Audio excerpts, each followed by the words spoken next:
Okay, hi everyone, welcome back. And in this update, we are going to check out Polygon's price chart and see what is happening given the recent crash. And I think now we have to kind of change our primary scenario. Why? Because if you remember the last time that we talked about Polygon, we were around these areas, and the idea was that I think it was somewhere around here that we had a major resistance, and we were like, well, okay, if you want to be more bullish with more confidence, just be a bit more patient and see, are we going to get a break of this level or not?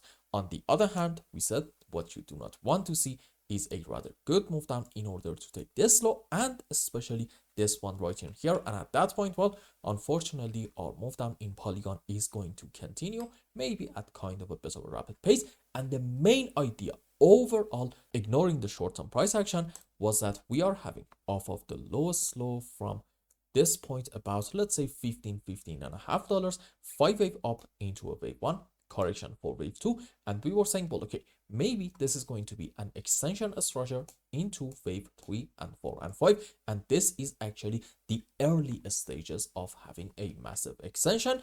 And we specifically said, I believe, that the extension scenario will kind of get invalidated the moment that we go down and take this important low down here about 19 cents area.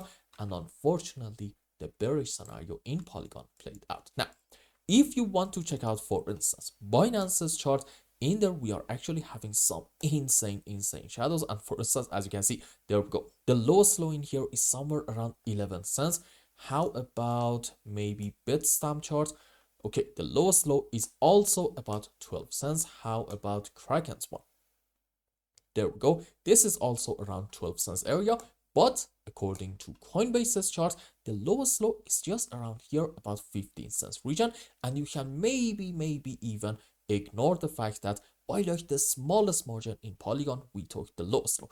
If you want to do that, then okay, I guess fair enough. You might have an argument for this move down starting from this point and not the highest side, be potentially in form of an ABC expanded flat, and maybe you are able to say this is 1, this is 2, and then we are going to get a good move up into wave 3, 4, 5 after our wave 2 is going to be over. Personally, I'm not really a big fan of this scenario. I really do like to face the reality and say, you know what, yep, in Polygon, unfortunately, we have taken the lowest low all the way down here about 15.2 cents, albeit by like a very small margin. Now, here is the situation. Whether you want to say this is going to be an ABC flat, or maybe this is actually an impulse by itself from the highs in order to take the lows, one way or the other, the conclusion is sort of kind of the same. Why? Because you see, in an ABC expanded flat, what are you going to have into your ceiling? You know it, a 1, 2, 3, 4, 5-wave impulsive structure down. So one way or the other, in the recent phase down in Polygon, I think we have to be able to find a 5-wave, and I think I am able to find an impulse. Let's go on 30-minute time. Okay, so here is my primary scenario at the moment. I think from this point, this is 1, this is 2, this is probably a wave 3 to about here, correction for 4, another move down into wave 5. Also, from the highest high in here about, let's say, 29.6 cents. Odds are maybe we are actually having a 5-wave down, but it's going to be probably, I'm going to say, in form of a leading diagonal, in form of a wedge structure. And this is also another 5-wave down. So on a higher degree, since we do not have clearly overlapping of the waves between this pullback and also this one, okay, maybe this is 1, this is 2, this is wave 3, correction for 4, another move on the downside into wave 5. So in Polygon, I do believe this move down soon is going to come to an end. However, having said that, I do think in the next, I'm going to say probably 5 to 7 days, this phase down, this short-term move can actually continue a little bit. Why?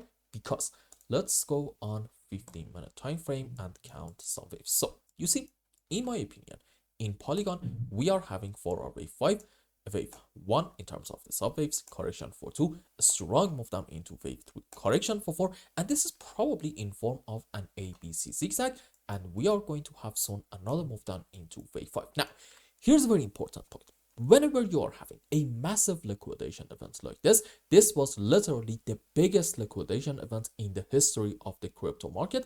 Whenever you are having something like this into your wave 3, at that point, you can say, you know what, maybe our wave 5 is going to get truncated and we are going to have a move down. Do not get me wrong, but in it, there is a chance that we are not going to take the lowest low down here about 15 cents area. And even if we want to take it, we're not really going to go a whole lot lower than this point. And somewhere around here, we are going to mark our final low and start a new uptrend. So what is it that I'm trying to tell you? I think in Polygon, and for that matter, I would say in a whole lot of other altcoins, downsides are actually quite limited. Having said that though, yep, I do think this move down is going to continue. Here is why.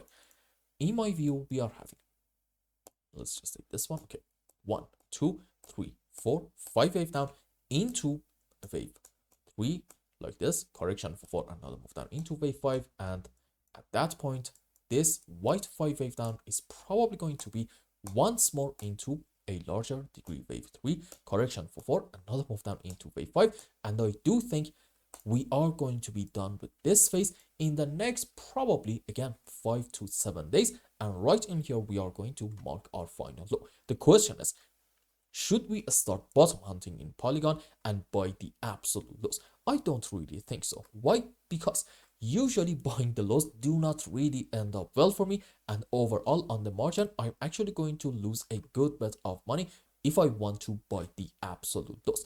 My strategy suggests that I actually need to be a bit patient and wait and see some very optimistic signs to show up if I want to say the bottom is in. And by optimistic signs, I'm specifically talking about having off of the lowest low a 1, 2, 3, 4, 5, generally a very strong bounce without a lot of overlapping of the waves. Now, this specific count is called an impulse. Rules for it are, we should not have overlapping of the waves between wave 2 and 4, and in any kind of 5 wave, our wave 3 should not be the smallest wave. And in terms of the sub waves, I think you know it if you are a regular viewer of the channel. We must have 5 wave up into wave 1, 3, and 5. And for wave 2 and 4, we can have different scenarios. Let's say sure, ABC into 4 and a WXY into our wave 2. Now, let's go on the live chart. Okay, so let's say we are going to have in the next couple of days a continuation of this move down. At that point, you need to be a bit patient and see, are we going to have a very strong bounce in order to, I would say, at least take these highs right in here for the first target about 19 cents or not. If we have a very strong bounce without a lot of overlapping of the waves, you know what, fair enough, that can be a very bullish sign suggesting the bottom is in. But again, even with that bullish sign, right around the highs is probably not going to be a decent buy opportunity for us. We need to be a bit patient and wait for a move on the downside. And if this thing is going to have certain characteristics, okay, awesome sign right around the end of our pullback can be a great buy, and also for that matter, I'm gonna say long opportunity, and your stop loss can be under the lows, and you can expect in the next phase a good move on the upside, since this might be a 1, 2, and what's next, you know what, great move up into wave 3 and 4 and 5. For now, let's not really talk about those scenarios. Let's just consider a continuation of this move down in the short term, and I don't really believe that we are going to have that much of a strong move down. Generally, in my view, in Polygon, downsides are quite limited, but you know, we are probably going to have some choppy, boring price action, and maybe we are going to set a slightly lower highs and lower lows by the next couple of days. But I think after that, we are probably and hopefully going to hit our final low and get a good bounce.